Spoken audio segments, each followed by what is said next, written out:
The next set of formatting tools we're going to look at are called the alignment tools. They can be found in the Home tab of the ribbon, just to the right of the font group. Alignment basically means to change the positioning of your data within a cell. So for example, if I select all of my data over here, at the moment some of it's left aligned, some of it's right aligned.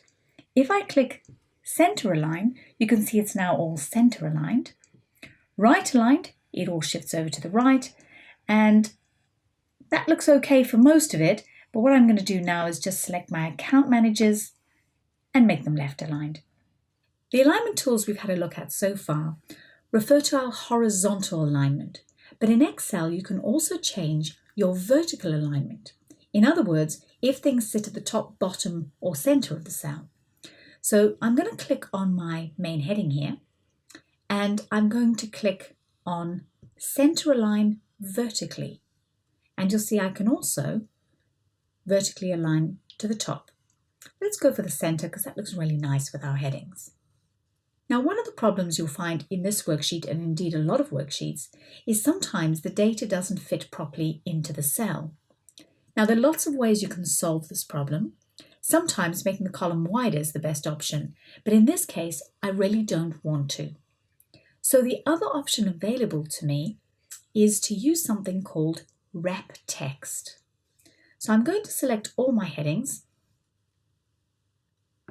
come up and click on wrap text, and what that has done is wrap the text around in the cell where it doesn't fit, so it makes it more readable. And then if I center align that vertically and horizontally, my headings are now looking a lot better. Just under the wrap text tool is something called merge and center. This is a really cool tool for making your headings sit nicely in the middle of your workbook. So I've got this big heading here, but even if I were to try put it in cell E and center align it, it's still not going to be perfectly in the middle.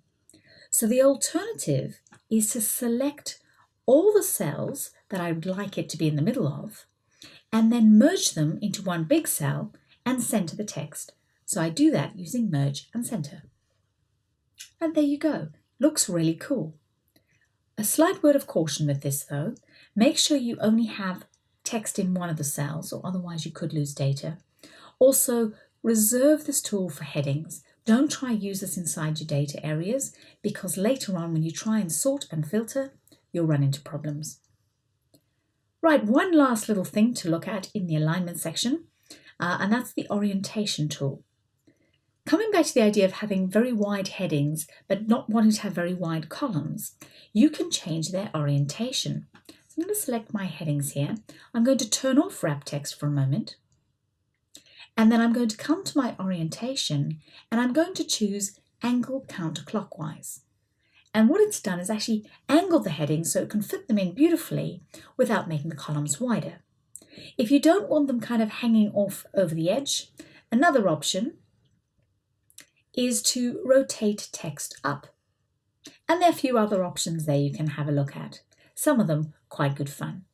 Now I'm going to put this back though to how it was before, because I think with this data set that probably is our best option.